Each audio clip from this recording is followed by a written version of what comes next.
আসসালামু আলাইকুম। শুভ্র লিখেছেন হুমায়ুন আহমেদ। ভূমিকা: শুদ্ধতম মানুষ কেমন হবে? অনেক প্রশ্নের মতো এই প্রশ্নটা আমার মনে প্রায়ই আসে। আমি আমার চারপাশের মানুষজনকে খুব মন দিয়ে দেখি। এক ধরনের গোপন অনুসন্ধান চলতে থাকে। যদি কোনো শুদ্ধ মানুষের দেখা পেয়ে যাই, পত্রিকায় বিজ্ঞাপন দিয়ে তো আমি শুদ্ধ মানুষ খুঁজে বের করতে পারবো না। আমাকে খুঁজতে হবে আমার পরিচিত জনদের মধ্যে। দীর্ঘদিনের অনুসন্ধানে কোনো লাভ হয়নি। শুদ্ধ মানুষ আমাকে সৃষ্টি করতে হয়েছে কল্পনায়। শুভ্র সেরকম একজন। বেচারার চোখ খুব খারাপ। চোখ থেকে চশমা খুলে ফেললে সে প্রায় অন্ধ। তার ক্লাসের বন্ধুরা তাকে ডাকে কানা বাবা। শুদ্ধ মানুষের চোখ খারাপ হতে হবে এমন কোনো কথা নেই। তাকে চোখ খারাপ দেখানোর পিছনে প্রধান যুক্তি সম্ভবত আমি। আমার নিজের চোখও ভয়ঙ্কর খারাপ। কোনো পাঠকরা দয়া করে ভাববেন না যে আমি নিজেকে সূক্ষ্মভাবে শুদ্ধতম মানুষ বলার চেষ্টা করেছি। কোনো শুদ্ধ মানুষের 100 গজের ভেতর যাবার যোগ্যতা আমার নেই। যাই হোক, শুভ্র চরিত্রটি তৈরি হলো। বেশ কিছু উপন্যাস লিখলাম শুভ্রকে নিয়ে, যেমন রূপালী রাত্রি, দারুচিনি দ্বীপ। হঠাৎ করেই শুভ্রকে নিয়ে লেখা বন্ধ করে দিলাম। আমার কাছে মনে হলো আমি ভুল করছি। শুদ্ধতম মানুষ বলে কিছুই নেই। শুভ্র চরিত্রটি নতুন করে লিখতে হবে। বর্তমান উপন্যাসটি শুভ্র নামের পাক্ষিক অন্যদিন পত্রিকায় ধারাবাহিকভাবে প্রকাশিত হয়েছে। খুবই অনিয়মিতভাবে লিখেছি। এক সংখ্যায় লিখলাম, পরের 2 সংখ্যায় লিখলাম না, এই রকম। শেষের দিকে এসে কোনো রকম ঘোষণা ছাড়াই লেখা বন্ধ করে দিলাম। অন্য দিনের পাঠক পাঠিকা এবং বিশেষ করে পত্রিকা সম্পাদকদের কাছে আমি ক্ষমা প্রার্থনা করছি। মানুষ মাত্রই ক্ষমা করতে পছন্দ করে। তারা আমাকে ক্ষমা করবেন বা ইতিমধ্যে ক্ষমা করে দিয়েছেন, এ বিষয়ে আমি নিশ্চিত। এই কথাগুলো হুমায়ুন আহমেদের নিজের। শুরুতেই ফাদেরিকা গার্সিয়া লোরকার কিছু কথা রয়েছে। বন্ধু, আমি মারা যেতে চাই আমার বিছানায়। বেশ কেতামাফিক মরতে চাই ইস্পাতের তৈরি বিছানায়। সম্ভব হলে দামাস্কের সূক্ষ্ম মসলিন চাদর। তুমি কি দেখতে পাচ্ছ না? হাই, কি গভীর ক্ষত! এই আমার বুক থেকে গলা পর্যন্ত এ4 হয়ে গেছে। এখন আমরা গল্প আসছি। শুভ্রর একটি বিশ্রী সমস্যা রয়েছে। রোজ ঠিক রাত 3টায় অবধারিতভাবে তার ঘুম ভেঙে যায়। কাটায় 3টায়, 5 মিনিট আগেও না, 5 মিনিট পরেও না। মনে হচ্ছে কোনো অদ্ভুত উপায়ে তার শরীরের ভিতরে একটি অ্যালার্ম ক্লক ঢুকে গিয়েছে। অ্যালার্ম ক্লকটা রাত 3টায় বাজার মিনিট 3 আগেই বেজে ওঠে। রাত 3টায় শুভ্র ঘুম থেকে ওঠার পর অ্যালার্ম ক্লক থেমে যায়। গভীর রাতে অনেকেরই ঘুম ভাঙে। তাদের ঘুম ভাঙার সঙ্গে শুভ্রর ঘুম ভাঙার কোনো মিল নেই। তারা পানি খেয়ে, বাথরুম করে আবার বিছানায় শুয়ে পড়ে। কিন্তু শুভ্র পারে না। তার ঘুম আসতে আসতে 6টা। 3টা থেকে 6টা পর্যন্ত 3 ঘন্টা সময় কাটানো খুব কষ্টের। আগে পড়াশোনা ছিল, হাত মুখ ধুয়ে বই নিয়ে বসলে সময় কেটে যেত। এখন পরীক্ষা শেষ, থিসিসের ওপর ভাইভা হয়ে গেছে। 3 ঘন্টা জেগে বসে সে কী করবে? 3 ঘন্টা তো ঘুম সময় না। 10,028 সেকেন্ড। এই সময় আলো 1,86,000 গুণ 10,800 মাইল দূরত্ব অতিক্রম করবে। পৃথিবী নিজ অক্ষের ওপর 45 ডিগ্রি ঘুরে যাবে। পৃথিবীতে অনেক কীটপতঙ্গ আছে যাদের আয়ু 3 ঘন্টার রকম। 3 ঘন্টাকে তুচ্ছ করার মতো ব্যাপার না। শুভ্র তুচ্ছ করতে পারছে না। পারলে ভালো হতো। শুভ্র সময় কাটানোর মোটামুটি একটা রুটিন করে ফেলেছে। 15 মিনিট বাথরুম, দাঁত ব্রাশ করা, হাত মুখ ধোয়া, পানি খাওয়া, 15 মিনিট গান, চা পান। চাটা সে নিজেই বানায়। ইলেকট্রিক হিটারে পানি গরম করে বড় একটা মগে 2টো টি ব্যাগ দিয়ে মগ ভর্তি চা বানিয়ে গান শুনতে বসে। হিন্দি গান। গভীর রাতে হিন্দি গান ছাড়া অন্য কোনো গান জানি শুনতে ভালোই লাগে না। খুব ভালো ভলিউম সিডি প্লেয়ার গান বাজে। গানের ভলিউম একটু বাড়লেই শুভ্রর বাবা মোতাহার সাহেব পাতলা ঘুম ভেঙে যায়। তিনি মহা ব্যস্ত হয়ে শুভ্রর ঘরে উপস্থিত হবেন এবং আতঙ্কিত গলায় বলবেন, কি হয়েছে বাবা? ঘুম আসছে না? বলিস কি? ঘুম আসবে না কেন? যেন শুভ্রর ঘুম না হওয়াটা ভয়ঙ্কর এক ঘটনা, পৃথিবীর আশিক গতি বন্ধ হয়ে যাবার মতো বড় ঘটনা। গান পর্ব শেষ হবার পর 1 ঘন্টা পড়াশোনা, ইন্টারেস্টিং কোনো বই যেমন life in space, magic of number, birth of god. এখন সে পড়ছে ব্রেইলি পদ্ধতির একটি বই। অন্ধরা হাতের আঙ্গুল দিয়ে ছুঁয়ে ছুঁয়ে কীভাবে খুব সুন্দর করে উদাহরণ দিয়ে বইটাকে ব্যাখ্যা করা। এই বইটা শুভ্র খুব আনন্দের সঙ্গে পড়ছে এবং ব্রেইলি পদ্ধতিতে পড়া শিখে ফেলেছে। একটা উঁচু ফোঁটা মানে এ, দুটো ফোঁটা ও একটি ওপরে একটি নিচে বি, দুটো ফোঁটা পাশাপাশি সি, কোনাকুনি দুটো ফোঁটা মানে ই। সমস্যা হলো এর জন্য যে চিহ্ন, ফুল স্টপের জন্য একই চিহ্ন। ব্রেইলি পদ্ধতিতে শুভ্র খুব আগ্রহ করে শিখেছে, কারণ তার চোখ ভয়ঙ্কর খারাপ। চশমা ছাড়া সে কিছুই দেখতে পায় না। চশমা চোখে শুভ্রকে প্রথমে যে দেখে সেও ধাক্কার মতো খায়। শুভ্র চোখের দিকে যেই তাকাবে তার কাছে মনে হবে কাঁচের সমুদ্রে দুটো চোখ ভাসছে। শুধু যে ভাসছে তা না, ঢেউয়ের মতো খানিকটা ওঠানামাও করছে। শুভ্রের ধারণা কোনো এক ভোরবেলা ঘুম ভেঙে সে কিছুই দেখবে না। ব্রেইলি পদ্ধতির পড়া এখন কাজে না লাগলেও তখন কাজে লাগবে। পড়াশোনার পর্ব শেষ করার পরের অংশ হলো বারান্দা। বারান্দায় সে 1 ঘন্টা থাকবে। এই 1 ঘন্টায় সকাল হতে শুরু করবে। সকাল দেখাটা মন্দ না। অন্ধকার থেকে আলোয় আসার পর্বটা এত সুন্দরভাবে হয় যে শুভ্র প্রতিবারই মুগ্ধ হয়। সবচেয়ে আশ্চর্যের ব্যাপার হলো একটা সকালের সঙ্গে আর একটা সকালের কোনো মিলই নেই। প্রতিটি সকালে আলাদা।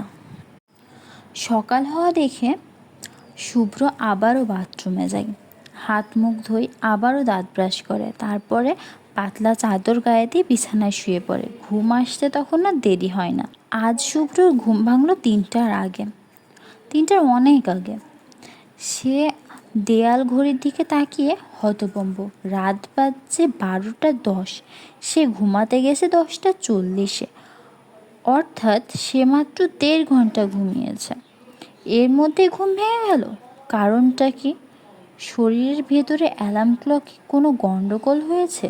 যিনি অ্যালার্ম ক্লকে চাবি দেন তিনি চাবি দিতে ভুলে গেছেন। শুভ্র বিছানা থেকে নামলো আর তখনই শুনল খুব স্পষ্ট গলায় কে যেন ক্রমাগত বলছে, শুভ্র ভাত খাইছো? শুভ্র ভাত খাইছো? শুভ্র ভাত খাইছো? গলার স্বরটা অনেকটাই তার বাবার মতো, একটু শুধু চিকন। শব্দটা আসছে তার ঘরের বন্ধ দরজার ওপাশ থেকে। বাবা কি দরজার ওপাশে দাঁড়িয়ে আছেন? তার পুত্র ভাত খেয়েছে কিনা জানতে চাচ্ছেন? তা কি করে হয়? শুভ্র বিস্মিত গলায় বলল, কে? দরজার ওপাশ থেকে সঙ্গে সঙ্গে থেমে গেল। দরজার ওপাশ থেকে শব্দ সঙ্গে সঙ্গে থেমে গেল।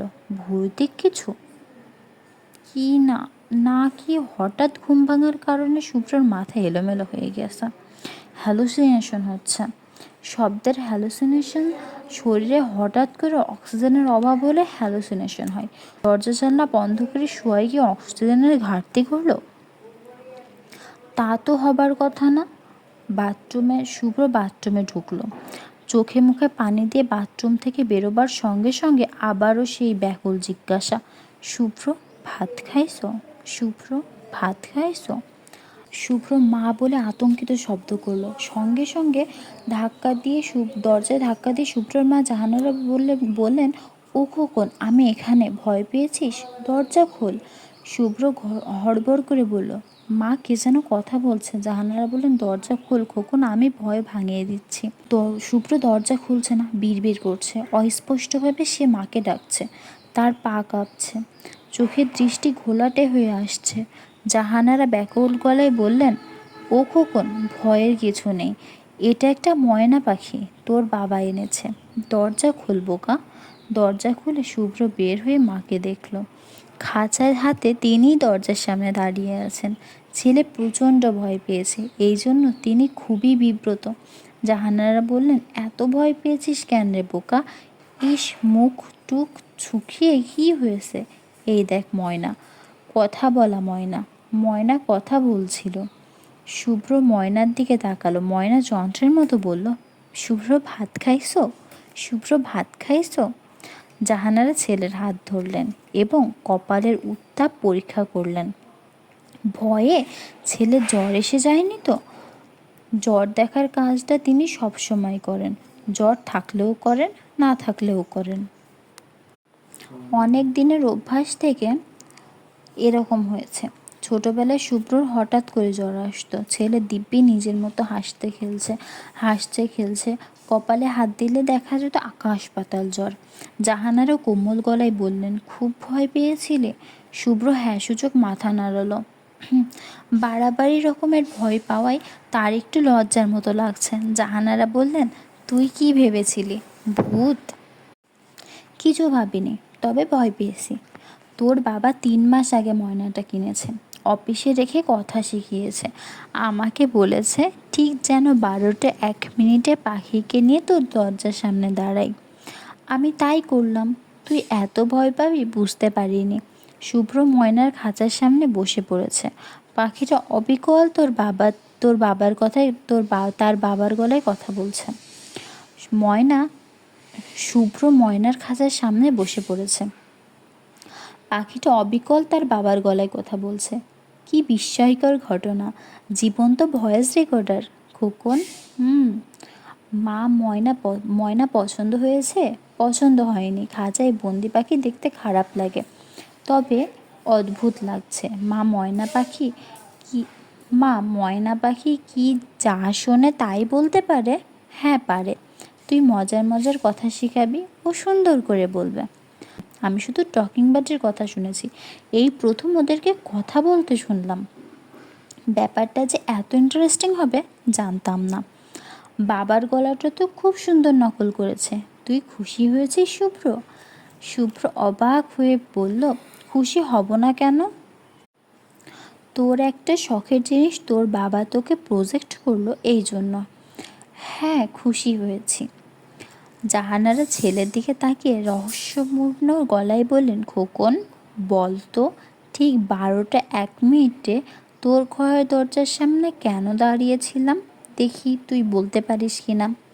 শুভ্র কারণটা জানে। আজ তার জন্মদিন। জন্মদিনে মা রাত 12টায় এই ধরনের ছেলে মানুষই করেন। বাবারও তাতে সায় থাকে। শুভ্রর মা তার দিকে তাকালো। শুভ্র মার দিকে তাকালো। জাহানারা চোখ চকচক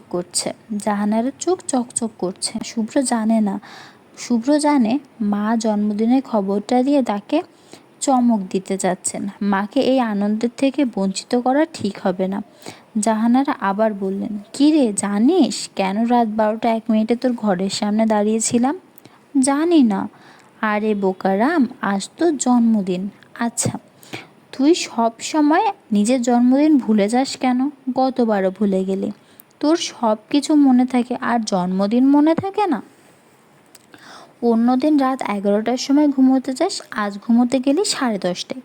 জাহানারা ছেলের পাশে বসলেন। তার একটু মন খারাপ, কারণ শুভ্র তার দিকে একবারও তাকাচ্ছে না। শুভ্র যাবতীয় কৌতূহল ময়নাটার দিকে।